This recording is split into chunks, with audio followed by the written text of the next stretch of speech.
आइए मिलते हैं हमारे युवा किसान सत्यवान से। शहर से पढ़कर आया ये नौजवान वैज्ञानिक तरीकों से खेती करता है और भरपूर फसल उगाता है। मिट्टी से सोना उपजाता, सारे जग की भूख मिटाता। अब किसान हो गया ताकतवर, टेक्नोलॉजी आई है घर घर। और ये है सत्यवान का पड़ोसी किसान किशन लाल। अब तक मैं अपने बाप दादा का नाम रखने के लिए खेती करता रहा, पर अब मुश्किल बढ़ गई है। गांव वाले कुछ भी कहें, इज्जत से खाली पेट नहीं भरता। ये खेत बेचकर शहर चला जाता हूं, कोई न कोई काम मिल ही जाएगा। रामू और हरिया भी तो वही हैं।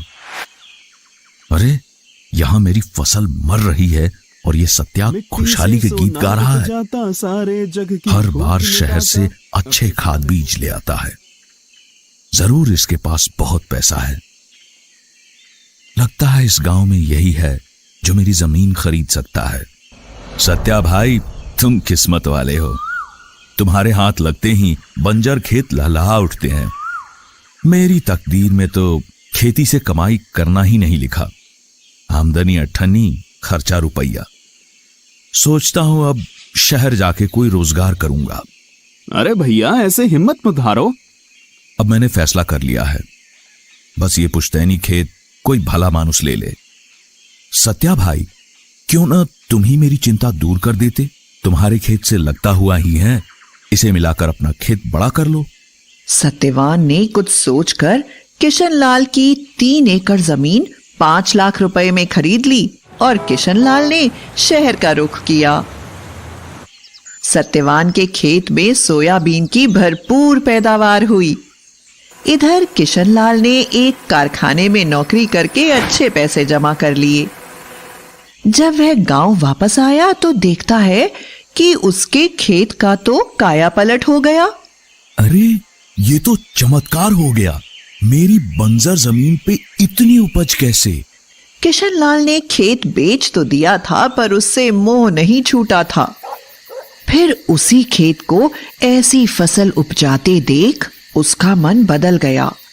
फिर रात भर सोचता रहा कि कैसे भी हो सत्यवान से अपना खेत वापस लेगा और जम के खेती करेगा। आओ किशन भैया, सब कुशल मंगल। वैसे तो सब ठीक है, पर शहर की भागम भाग से परेशान हो गया हूं। सोचता हूं गांव ही में रहकर खेती करूं, वह भी तुम्हारे तरीकों से। ठीक सोचते हो भैया, अपनी जमीन से जुड़ के रहने की बात ही कुछ और है। मैं भी इसलिए शहर से लौट आया। सत्या भाई, मैं अपना खेत वापस लेना चाहता हूं, क्या कहते हो? भैया बुरा मत मानना, पर मैं इसे बेचना नहीं चाहता। इस खेत पे बहुत मेहनत की है मैंने और खर्च भी लगाया है। वो तो दिख ही रहा है। तुमने 5 लाख में लिया था, मुझसे 7 लाख ले लो। भैया आप जिद ही करते हो तो आज इसकी कीमत कम से कम 10 लाख होगी। तुमसे ऐसी उम्मीद नहीं थी सत्या। मेरा ही खेत मुझे दुगने दाम पर बेचना चाहते हो? वो भी सिर्फ आपके लिए, वरना मैं तो बेचना ही नहीं चाहता। ये तो सरासर बेईमानी है। मैं ये मामला पंचायत में ले जाऊंगा। जैसा आप ठीक समझो भैया। क्यों बेटा, तू किसना को उसका खेत काहे नहीं लौटा देता? दादा, मैंने इस सूखे खेत को सुधारने में बड़ी मेहनत और खर्च किया है। मैं तो बेचना नहीं चाहता था, पर किशन भैया अड़ ही रहे हैं, तो उचित कीमत तो लूंगा ना। लालच की हद होती है। 5 लाख की जमीन के 10 लाख मांग रहे हो। भैया जब जमीन आपके पास थी तो एकड़ की मुश्किल से 4 क्विंटल सोयाबीन होती थी, अब पूरे 9 क्विंटल उतरती है। भैया ऐसा भी हो सकता है क्या? 9 क्विंटल ऐसा भी हो सकता है? अरे मुझे तो यकीन ही नहीं होता है। इतनी उपज तो हमने कभी ना देखी ना सुनी। ये तुमने कैसे किया? इसकी मदद से। फोन से? वो कैसे? मैंने इसमें एग्री सेंट्रल ऐप डाला। इस ऐप में बुआई से लेकर फसल बेचने तक हर कदम पर सच्ची और अच्छी जानकारी मिलती है। बस मैं एग्री सेंट्रल की सलाह अपनाता गया और पैदावार बढ़ती गई। सरपंच जी, मेरा फैसला। अरे तुम रुको भी। सत्या, ये तो पूरे गांव के लिए फायदे की चीज है, जरा खुल के बताओ। इस ऐप में है मेरे 6 सच्चे साथी। पहला है क्रॉप प्लान। ये मुझे अपनी बुआई की तारीख के हिसाब से बताता है कि खेत को कैसे तैयार करना कब कौन सी खाद डालनी है, कब कौन सा स्प्रे करना और कब सिंचाई। और हाँ, खाद, बीज, दवाई सब के लिए अच्छी गुणवत्ता वाले विकल्प भी सुझाता है। काका, साल दर साल हम एक ही तरह की फसल लगाते हैं। इससे मिट्टी की उत्पादकता कम हो जाती है और रोगों का हमला भी बढ़ता है। एग्री सेंट्रल बताता है कि फसलों का फेरबदल कैसे करें ताकि मुनाफा बढ़े, खेत उपजाऊ बने रहें। पर मैंने तो हर साल अलग फसल लगाई, महंगी खाद और दवा भी डाली, पर ऐसी फसल कभी नहीं हुई। आपको पत्तियां जली हुई दिखाई देती थी तो आप उन पर झुलसा रोग की दवा छिड़कते थे, पर असल में आपके खेत की मिट्टी में कीड़े थे जो फसल को जड़ से खा रहे थे।